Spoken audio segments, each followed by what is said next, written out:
स्वागत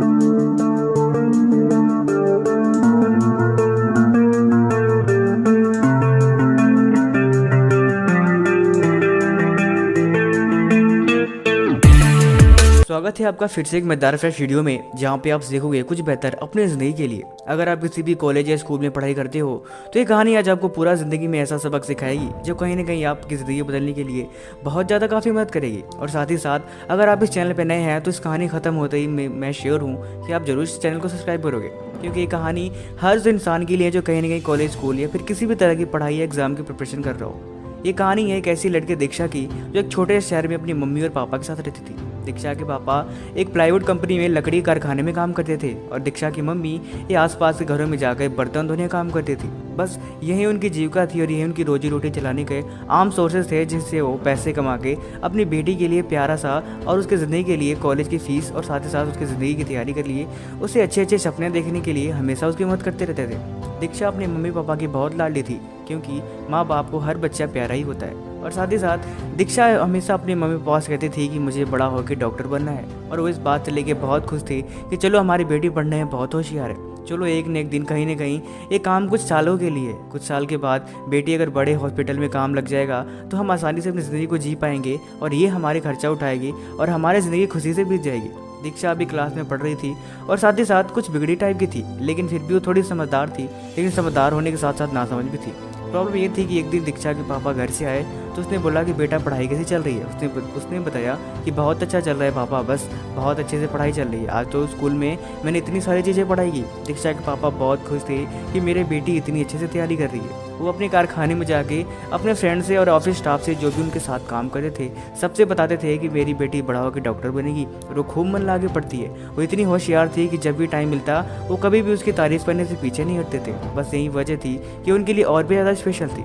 और इधर दीक्षा जब भी पढ़ाई करने बैठती उसे किसी न किसी फ्रेंड का मैसेज या फिर कॉल या फिर कहीं ना कहीं सोशल मीडिया पे डिस्ट्रैक्ट हो जाती थी और उसी में खो जाती थी। पढ़ाई करने के 10 मिनट बाद वो अपने मोबाइल चलाने में इतना व्यस्त हो जाती थी कि उसे पता ही नहीं लगता था कि उसे 2 घंटे हो गए पढ़ाई को बैठे हुए। और साथ ही साथ उसे बात पता भी थी कि ये उसके लिए कितना गलत है। एक दिन उसने सोचा कि कुछ भी हो जाए, मेरे एग्जाम आने वाले हैं, अब मैं कुछ भी करके फ़ोन को अपने से दूर कर दूंगी और दिन रात मेहनत करके पढ़ाई करूंगी और अच्छे नंबर से पास हो पाऊंगी। वो ऐसा सोच के फ़ोन को दूर रख के पढ़ाई करने बैठ गई। फिर भी अचानक से उसे याद आया कि अरे यार, मैंने तो आज टाइम टेबल देखना ही भूल गई। उसने फिर फ़ोन को लाया और चुपचाप टाइम टेबल देखी और फिर फ़ोन चलाने में व्यस्त हो गई। फिर थोड़ी देर बाद उसके फ्रेंड का वीडियो कॉल आ गया। फिर वहाँ पे वो बातें करने लगी। ऐसे करते करते दिन, महीना, 6 महीने उसने बिता दिए और साथ ही साथ काफ़ी समय अपना बर्बाद कर दिया। एक दिन वो बैठ के फिर सोची कि आज कुछ भी हो जाए मैं पढ़ाई करके ही रहूँगी। उस दिन पापा उसकी शाम को अपने ड्यूटी से आते हैं तो बताती है कि मुझे एग्ज़ाम के लिए इतने पैसों की ज़रूरत है और अभी मुझे ये बहुत इंपॉर्टेंट है। पापा उसके बोलते हैं कोई बात नहीं, तुम पढ़ाई करो, हम जरूर कहीं ना कहीं से इसका बंदोबस्त कर देंगे। उसके पापा नाइट शिफ्ट में काम करते हैं और फिर जाकर उन पैसों का जुगाड़ कर पाते हैं। फिर भी उस बच्चे की फीस भरते हैं ताकि उनकी बेटी अच्छे से पढ़ाई कर सके। दीक्षा के हाथ यहीं उसकी आदत सुधरने का नाम नहीं ले रही थी। एग्ज़ाम के एक दिन पहले भी उसका यही हाल था। जब भी फ़ोन चलाने बैठती हर बार उसे कुछ नई चीज़ें दिखाई देती थी और उसी में खो जाती थी। कभी इधर वीडियो, कभी उस वीडियो पे, कभी इस वीडियो पे देखते देखते उसने उस दिन भी को भी बर्बाद कर दिया। फिर अगली सुबह जब एग्ज़ाम हॉल में बैठी तो चुपचाप उसे क्वेश्चन पेपर आते ही उसने अपना सर पकड़ लिया। वो आसपास दीवारों को घूर रही थी, पंखों को घूर रही थी और आसपास जो भी उसके स्टूडेंट बैठे हुए थे उन सबको घूर रही थी। और शायद अंदर अंदर उसके मन में यकीन था कि शायद कोई मेरी मदद करे तो मैं कम से कम पास तो हो पाऊँ। उसे समझ में नहीं आ रहा था कि वो क्या किया जाए। उसने अपना सर पकड़ लिया और साथ ही साथ उसे अंदर अंदर रोना आ गया कि ये क्या किया मैंने। वो बातें पता होते हुए भी मैंने पढ़ाई नहीं करी और आज मेरा समय के साथ साथ उस समय का लिमिट भी ख़त्म हो गया। अब मैं क्या करूँ। लेकिन अफसोस कि उसे ये बात सोचने का भी कोई मतलब नहीं था।